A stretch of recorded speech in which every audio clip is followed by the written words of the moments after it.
سرد رات اپنی پوری شدت کے ساتھ زمین پر چھائی ہوئی تھی۔ ہوا میں ایسی خاموشی تھی جیسے وقت بھی رک گیا ہو۔ گاؤں کے دروازے پر دور سے ایک سایہ لڑکھڑاتا ہوا نظر آیا اور اچانک زمین پر گر گیا۔ وہ ایک زخمی مسافر تھا۔ اس کا نام سلیم تھا۔ اس کے کپڑے پھٹے ہوئے تھے، جسم پر زخموں کے نشان تھے اور چہرے پر خوف صاف نظر آ رہا تھا۔ وہ بار بار پیچھے دیکھ رہا تھا، جیسے کوئی اس کا پیچھا کر رہا ہو۔ گاؤں والے دروازے پر جمع ہو گئے، مگر سب صرف دیکھتے رہے۔ کسی نے آگے بڑھنے کی ہمت نہ کی۔ اسی لمحے ایک کمزور سی بوڑھی عورت ام کلثوم آگے بڑھی۔ اس کی آنکھوں میں رحم تھا اور دل میں خوف سے زیادہ ایمان۔ اس نے کہا، یہ بھی اللہ کا بندہ ہے، اسے یوں مرنے کے لیے نہیں چھوڑ سکتے۔ لوگ حیران رہ گئے، کیونکہ وہ خود بھی غریب تھی مگر پھر بھی سب سے آگے تھی۔ ام کلثوم سلیم کو اپنے چھوٹی سی گھر لے آئی۔ اس نے اس کے زخم صاف کیے، اسے پانی پلایا اور رات بھر اس کے پاس بیٹھی رہی۔ چند دن گزرے، سلیم کی حالت بہتر ہونے لگی، مگر اس کی آنکھوں میں خوف ابھی بھی باقی تھا۔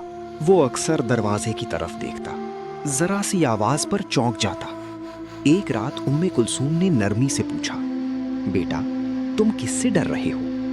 سلیم نے نظریں جھکا لی، کچھ دیر خاموش رہا، پھر بولا، میں نے ایک ایسا ظلم دیکھا ہے جسے اگر میں بتا دوں تو وہ لوگ مجھے زندہ نہیں چھوڑیں گے۔ ام کلثوم نے آہستہ سے کہا، سچ کبھی نہیں مرتا، چاہے اسے چھپایا جائے۔ قریب کے شہر میں ایک مشہور تاجر تھا، زاہد۔ لوگ اسے دیندار اور سخی سمجھتے تھے۔ وہ مسجد میں پہلی صف میں کھڑا ہوتا، لوگوں کی مدد کا دکھاوا کرتا، مگر حقیقت میں وہ ایک ظالم انسان تھا۔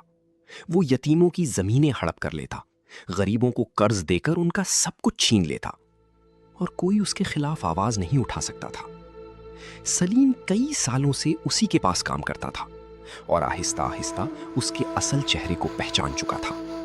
ایک دن سلیم نے ایک ایسا منظر دیکھا جس نے اس کی روح ہلا دی۔ ایک یتیم بچی روتی ہوئی زاہد کے سامنے کھڑی تھی۔ وہ اپنی زمین واپس مانگ رہی تھی، مگر زاہد نے اس کے کاغذات جعلی بنا کر سب کچھ اپنے نام کر لیا۔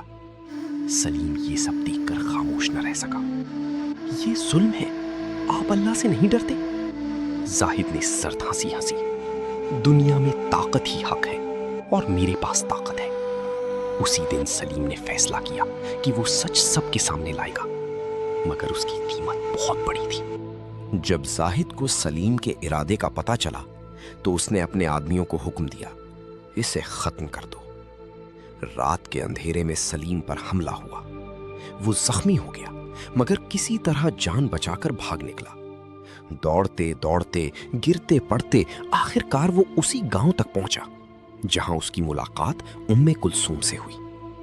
جب سلیم نے ساری کہانی سنائی تو ام کلثوم کی آنکھوں میں آنسو آ گئے۔ اس نے آسمان کی طرف دیکھا اور کہا، یا اللہ، یہ کیسا انصاف ہے کہ ظالم ہنس رہا ہے اور مظلوم رو رہا ہے۔ اسی رات دونوں نے مل کر دعا کی۔ سلیم نے کہا، اگر میں مر بھی جاؤں تو سچ سامنے آنا چاہیے۔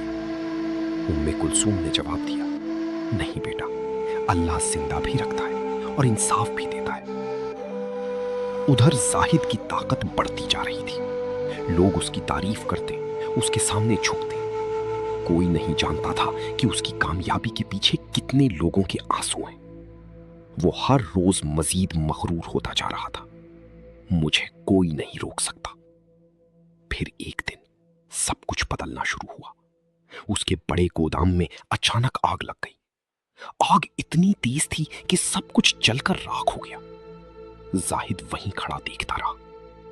اس کے چہرے پر پہلی بار خوف نظر آیا۔